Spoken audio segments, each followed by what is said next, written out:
Hi, my name is Dora, and this is the Sunday Scaries.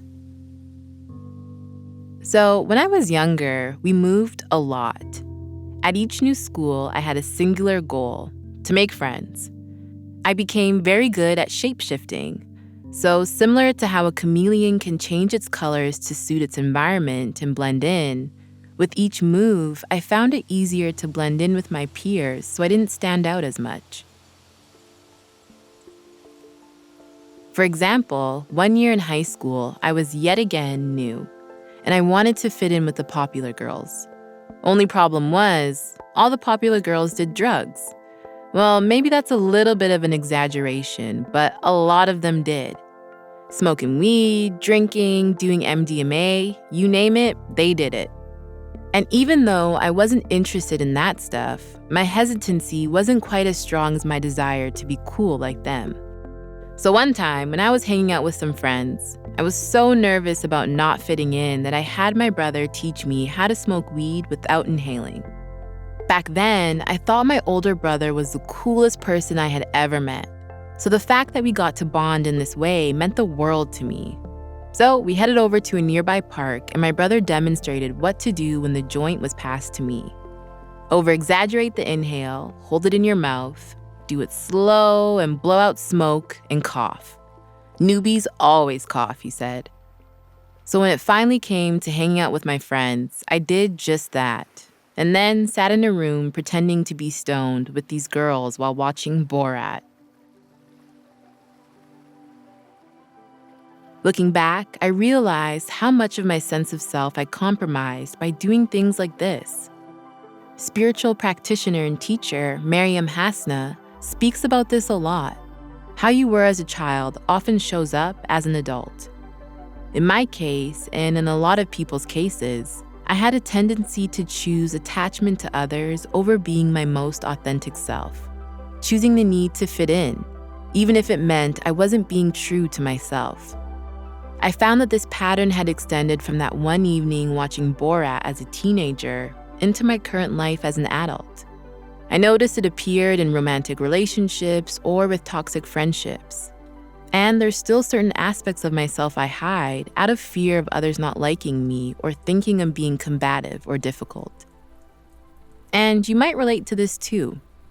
It can be easy to reel our authentic selves in and place filters on it. This can also happen a lot at work. You're navigating a tricky interpersonal environment where your financial security is dependent on you showing up and doing a good job and people liking you, blah, blah, blah. But let's say you go the other direction and overshare. You totally lose it in a meeting, get angry or cry or say too much about your personal life. It's a hard line to straddle. So how do we learn to be our whole selves at work while also protecting ourselves in situations where vulnerability might lead to regret or embarrassment? For me, the idea of having to be two separate people causes a lot of internal strife. Being one person at home and a different person while at work creates more stress and anxiety than the actual work does. Kind of like how you put certain clothes on for work versus lounging around the house. Only more intense. I mean, it can sometimes feel like you're putting on a whole new identity as you stroll into the office. This split self, so to speak, can come to head on Sundays when looking ahead at the work week. You might experience mental exhaustion when questions come up like, what parts of you are good? And what parts are bad? What personality aspects do you show and what parts do you hide? It's important to remember that we're human beings first, and our jobs and roles are secondary to that. At times, you can feel pressured to show up in a certain way, and this can create internal stress.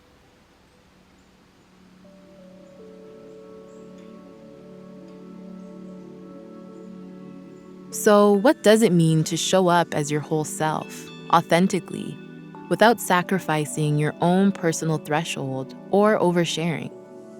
First, think back on times when you've overshared or seen others overshare. Learn from those times. Ask yourself how you felt and what was the reaction from others in that moment. This can help dictate where to draw boundaries when being yourself at work. Oftentimes, I'll check myself and see if I'm sharing and connecting from an authentic place or from a transactional space, sharing in order to get something or to prove something. And this doesn't feel too good, especially afterwards. Next, check in on the people at work that you feel you could be your authentic self with. Ask them how they're doing and see if they can reciprocate. When you check in with others, it can create a dialogue for how both of you really feel. And having that bond at work will give you both an outlet to be your authentic selves. Lastly, sometimes we fear some imaginary thing will happen if we're ourselves. Mindfulness can bring us back to the present moment instead of getting caught up with what could happen in this pretend future. So see if you can be aware of the judging mind that can lead us down a slippery slope of what if. Whether you're able to bring your full self to work or still deciding if it's safe to, I wanted to guide us in a compassion practice today to honor wherever you may find yourself. So take a moment to settle in, getting comfortable wherever you are. Eyes can be open or closed.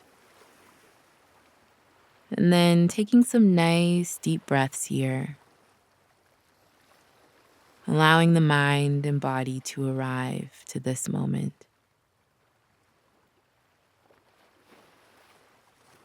Gently letting go with each breath.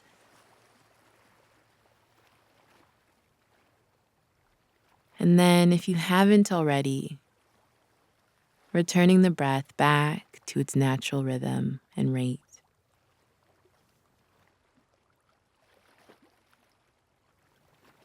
And if you'd like, placing a hand on the heart and bringing an image of you into your mind's eye. It could be the you that exists right now, or you as a child.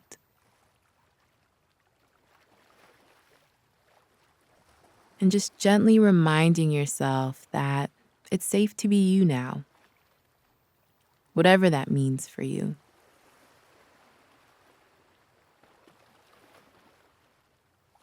And just gently noticing what arises in the mind and body. Letting go of any storylines, any judgments. And just observing what's present in this moment.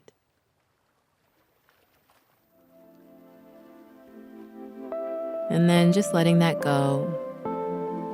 Returning to the gentle sensation of the breath in the body. Noticing any sounds around you in your space. And when you're ready, opening the eyes.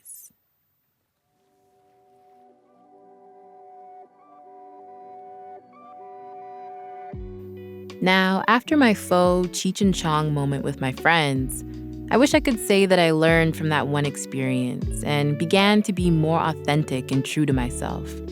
But it took years to cultivate this sense of safety with who I am. It definitely didn't happen overnight. It took time and practice.